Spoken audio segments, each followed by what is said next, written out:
ایک چھوٹی سی بات کی تھی حضرت علی رضی اللہ عنہ کی کہ جو زمین کے نشانات مٹائے اس پر اللہ کی لعنت ہو. اس پہ بڑا محاصرہ کیا گیا, بہت لیدے ہوئی ہے. لیکن میں آپ کو ایک چیز واضح کر دوں, ہجرت جو ہے نا, ہجرت عزت نفس والا کرتا ہے. غلام قومیں کبھی ہجرت نہیں کرتی, غلام قومیں کبھی مہاجر نہیں بنتی, غلامی قبول کر لیتی ہیں. یہ ذرا غور کرتے جائیں. اور زمین کے نشانات جنہوں نے پاکستان میں مٹائے ان کا عمران خان خاتمہ کرنے آئے تھے, جن کو اب پٹواری کہتے ہیں. پٹواری ایک طبقہ ہے پاکستان میں, پاکستان کی زمینی شناخت کا جو تباہ کرنے والا یہ طبقہ ہے. اب آپ بتائیں, مکے سے مدینے ہجرت ہوئی, جہاں سے میں نے بات شروع کی. مدینے والوں سے نبی علیہ السلام نے کیا کہا؟ مواخات قائم کرو. ایسے ہی کہا تھا نا, بھائی چارہ قائم کرو. کیا کرنا بھائی چارہ؟ کیا؟ جس کی 10 اونٹنیاں ہیں 5 مہاجر کو دے دو, جس کا باغ ہے آدھا مہاجر کو دے دو, جس کی بکریاں آدھی مہاجر کو دے دو. آپس میں بھائی بھائی بن جاؤ. آدھی آدھی تقسیم ہوئی.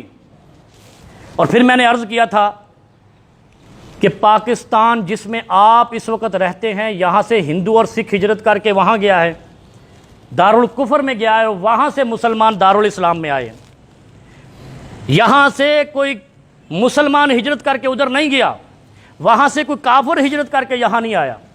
اب سوال یہ ہے کہ جتنی وہاں سے آئے تھے ہم نے ان کو کتنا گلے لگایا؟ سوال تو یہاں بنتا ہے نا. یہاں کے مقامی لوگوں نے آنے والوں کو پیغمبر کی شریعت کے مطابق جو اسلام کا نام لے کر آئے تھے ان کو کتنا سینے لگایا.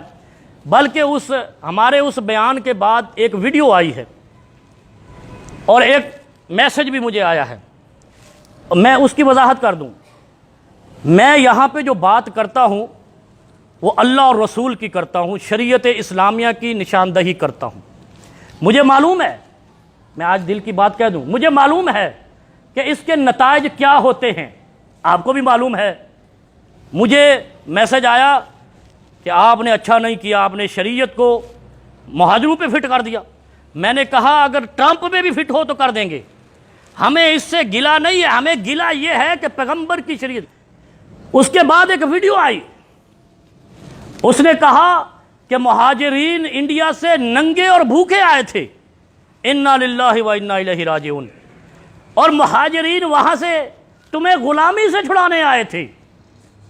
یہاں کے لوگوں کو جو ہندوؤں اور سکھوں کے ہاری تھے, اگر صحیح تاریخ پڑھو تو مہاجرین نے اپنی غیرت کے ساتھ, عزت نفس کے ساتھ ہندوؤں کی غلامی قبول نہیں کی. آپ علماء کے نام لے, کتنے علماء ہیں جو آپ کے یہاں یہ ایمپریس مارکیٹ میں شہید کیے گئے, ان کو پھانسیوں پہ لٹکایا گیا, لیکن غیرت کا اور ایمان کا سودا انہوں نے نہیں کیا. ہجرت کر لی, پھانسیوں پہ لٹک گئے توپ خانے کے سامنے.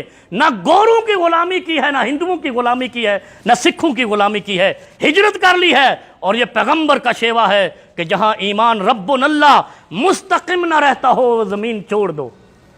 اور یہاں کیا تھا؟ تم ہندوؤں کے غلام تھے, ہمیں کہتے ہو ننگے بھوکے. مہاجر ننگے بھوکے نہیں تھے. تم نے راجہ دہر سے مار کھائی ہے, ابن قاسم سے مار کھائی ہے. کبھی راجہ دہر, کبھی رنجیت سنگھ, کوئی سنگھ تھا, کوئی ہندو تھا, کوئی گورا تھا. جب تک ہجرت نہیں ہوئی پاکستان نہیں بنا. اور تم کہتے ہو ننگے بھوکے, تو قائد اعظم کیا ننگا آیا تھا؟ علامہ اقبال نے ہجرت کی, ننگا آیا تھا. جتنے مہاجر آئے, در حقیقت مسئلہ یہ ہے کہ پاکستان میں پٹواریوں نے تباہ کیا ہے, قوموں کا حق کھایا ہے. مہاجر جو ہجرت کر کے جو پنجاب میں آئے یا کہیں کہیں آئے, جہاں بھی آئے, ان کو زمینیں نہیں دیں, کلیمز نہیں دیے. اور ہمیں کہتے ہو ایسی بات بھی نہ کرو. بات تو ہم کریں گے, جو رات قبر میں لکھی ہے وہ قبر میں ملے گی, جو اوپر لکھی ہے وہ اوپر ملے گی. لیکن یہ بات بددیانتی, اور ہم نے پچھلے جمعہ بھی کہا, یہ کہتے رہیں گے کہ جن لوگوں نے زمین کے نشانات مٹائے ہیں انہوں نے خدا کی لعنت کے مستحق بنے ہیں. انہوں نے علی مرتضیٰ کے اس بیان کے مطابق حق کو ٹھکرایا ہے اور شیعہ عالم کہتا ہے جو حق کو ٹکرائے وہ کافر ہو جاتا ہے، وہ بھلے وراثت کا ہو۔ تو پھر آگے فیصلہ خود کر لیں کہ اس طریقے سے مسئلے حل نہیں ہوتے۔ اور میں تو بڑا پریشان ہوں کہ سیدھی بات کرو تو تکلیف ہوتی ہے۔ او بھائی، ایک دوسرے کا حق ادا کر دو تو معاشرہ وہ نمونہ پیش کرتا ہے جو اسلامی نمونہ ہے۔ پاکستان میں محبتیں قائم کیوں نہیں ہوئیں؟ پاکستان میں نفرتوں کا راج کیوں ہوا؟ اس کی وجہ یہ ہے کہ ایک دوسرے کے حق غصب کرنے کو ہم نے فضیلت سمجھا، اور جب یہ حق غصب کیے گئے نفرتوں کے چٹانیں کھڑی ہو گئیں۔ نفرتوں کی چٹانوں نے پاکستان کی ترقی کو روکا ہے، اور اگر یہ نفرتوں کی چٹانیں نہ ہوتی تو چین تم سے بعد میں پیدا ہوا آگے نکل جاتا۔ یہ کیسے ممکن تھا؟ پھر وہاں دیکھو، جنہوں نے ہجرت کی، جنہوں نے مواخات قائم کی، اپنی جائیدادوں کا حصہ دیا، نہ کہ ان جائیدادوں کا جن کو وہاں سے نکالا گیا تھا ان کی جائیدادیں، اپنی جائیدادوں کا بھی مدینے والوں نے حصہ دیا۔ پھر نتیجہ کیا نکلا؟ 7 سال کے اندر مکہ فتح ہو گیا۔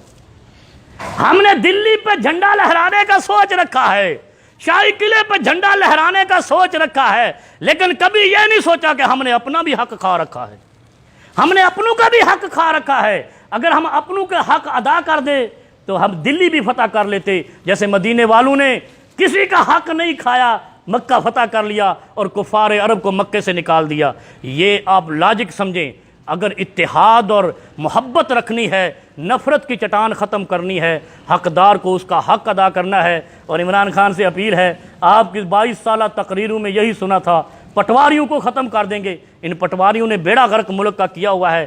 پاکستان میں سب سے زیادہ زمینوں کو نقصان پہنچانے والا، سب سے زیادہ رشوت خور طبقہ پاکستان کا پٹواری ہے۔ پولیس نہیں ہے، اس کے بعد ہے، دوسرے ادارے اس کے بعد ہیں۔ سب سے بنیادی طور پر یہاں سے برائی شروع ہوتی ہے، اور میں اسی لیے ان چیزوں کو ٹچ کرتا ہوں، اور لوگوں کو تکلیف ہوتی ہے، اور وہ بڑے بڑے معاملات کرتے ہیں۔ بات یہ ہے کہ برائی کی جڑ نہیں پکڑو تو کچھ بھی نہیں حل ہوگا۔